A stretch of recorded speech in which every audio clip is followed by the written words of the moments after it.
You are looking at Julian's pronunciation guide, where we look at how to pronounce better some of the most mispronounced words in the world, like this other curious word. But how do you say what you're looking for today?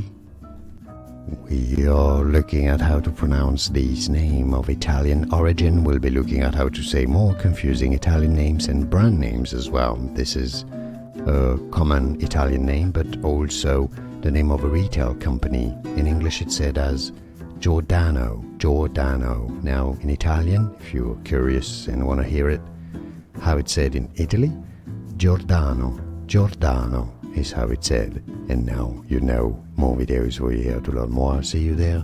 Like this video if you found it useful. I appreciate your support and thanks for watching. Sorry I'm tired. Ciao ciao.